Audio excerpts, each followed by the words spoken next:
Hello everyone, and welcome back to my YouTube channel where today we are going to be making some cloud dice.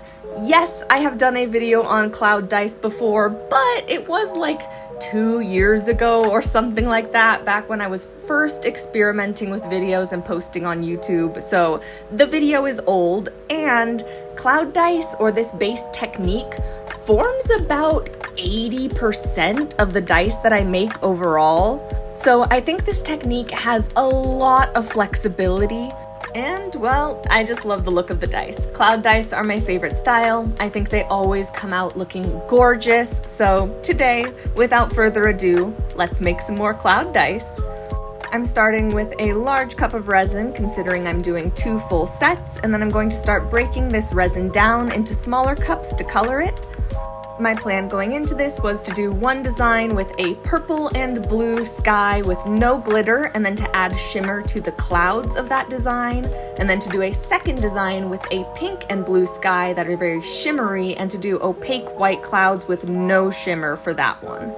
So once I had my resin divided out about how I thought it should be, it's always kind of a guessing game, I started with this lake blue color in my largest cup because I'm using blue in both of the designs, and then mixed that in and did not add any glitter because I'm doing my non-glitter purple and blue pour first, then I'll add glitter to that color. Since I'm doing my purple and blue, I went in with lilac with a smaller cup of purple and mixed that in with no glitter or anything else, just the alcohol ink. And I decided to take care of all of the coloring here, so next up I went for my cup of pink. This is Pixis Petal Pink that I added, and then that second color that you couldn't really see is Ranger's Pink Sorbet, Pink Sherbet alcohol ink. Next, we're going to color the white for our clouds, so I'm using Piñata Blanco Blanco. It is the white alcohol ink I swear by.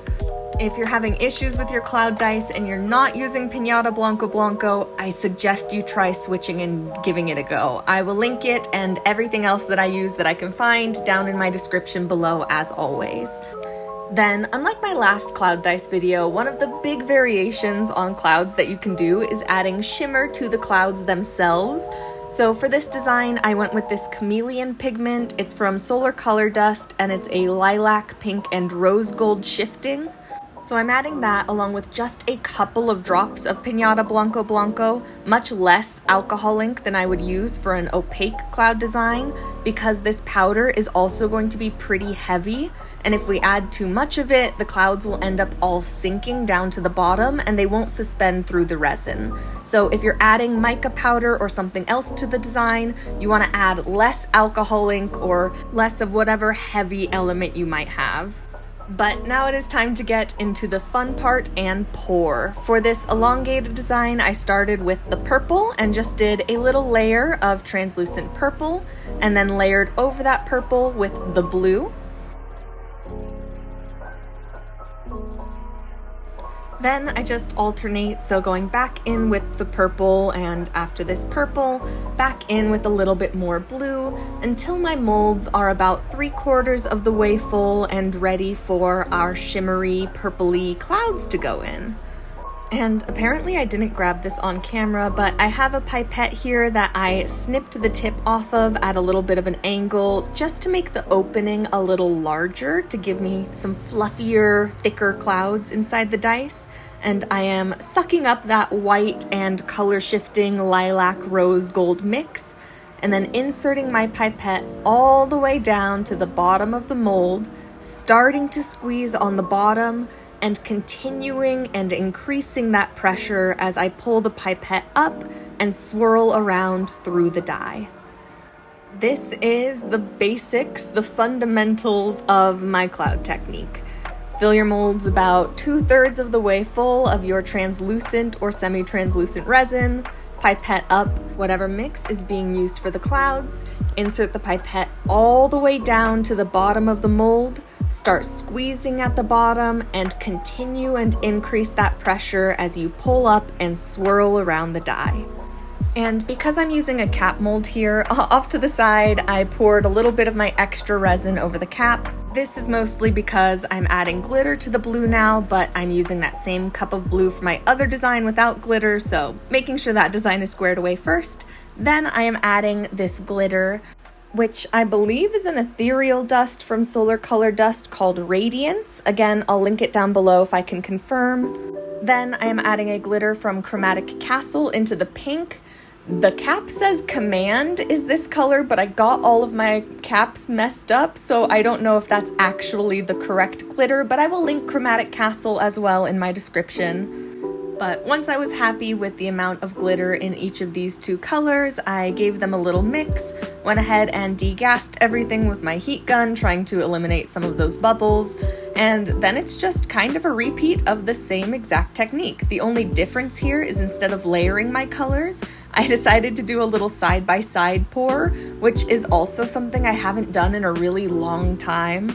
But I like the side-by-side pours. It mixes up the look a bit. You definitely can't get that look as easily by doing just one at a time layers, so fun to play around with little tiny details like this.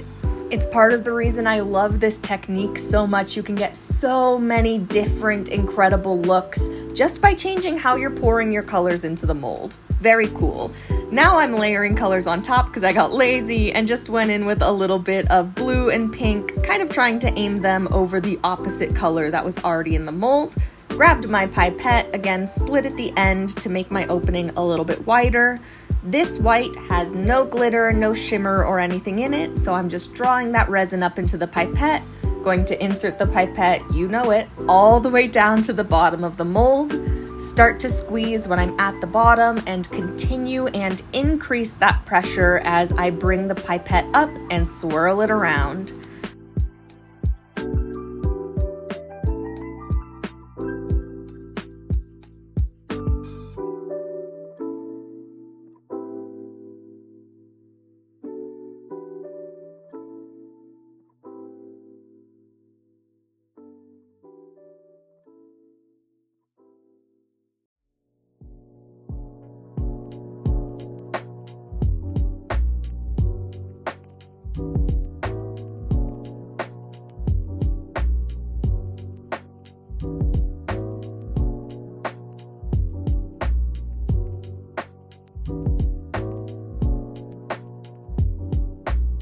Once all of my cloud swirling is done, I like to go back in with my translucent colors and just kind of layer that on top so there's not as heavy or direct of a white concentration on the cap face. Helps kind of bring the design together. So to finish up these designs, I'm just pouring a little more of the translucent colors over the top, doing some last minute degassing, making sure all of the bubbles are out, and then it is time to put the caps on. Since my elongated molds are a cap mold, I am just lining up my indicator marks, hoping and praying, and then giving a good push and squeeze down along the entire top. And for my vented squish molds, I am just doing the same kind of last minute degassing, popping any big bubbles on the surface, and then putting all of my caps on.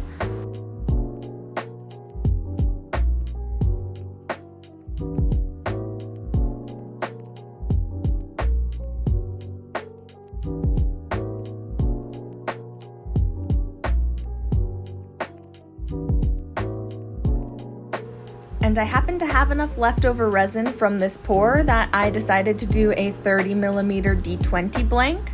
So I just mixed my blue and purple together, poured that in, did a little swirl of some clouds, and then kind of poured my pink on top. I was definitely cutting it close with the amount of resin that I had left, and yet somehow this dump pour is maybe my favorite of the three. Which is both a little frustrating, but also pretty great. You know, we try not to waste any resin when we can, so getting not only a D20 blank, but a really pretty D20 blank out of just some leftover resin is the best case scenario. So I just went ahead and popped my cap onto that mold as well, wished it the best, and put all three into my pressure pot until the next day. And when the next day rolled around, it was time to pull them out of the pressure pot and start demolding. The first die I'm demolding was my dump pour 30mm blank, which is gorgeous. We call it a dump pour just because it uses the excess resin and you dump it all in the mold.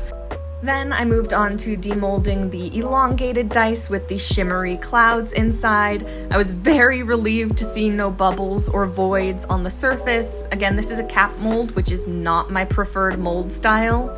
So I still get very nervous every time I make dice in them, but these turned out just gorgeous. I was also a little worried that I might have added too much chameleon pigment to the clouds and they were all going to sink, but they did not. They stayed suspended really, really nicely, and that kind of lilac, gold, pinky shimmer comes through so well. I am very, very, very happy with how this design turned out.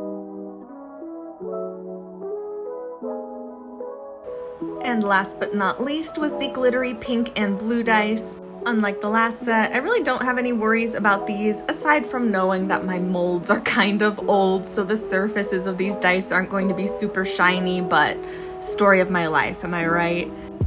And in a similar vein to the last set, I was actually surprised how sparkly these are. Like, the glitter really came through nicely in both the blue and the pink.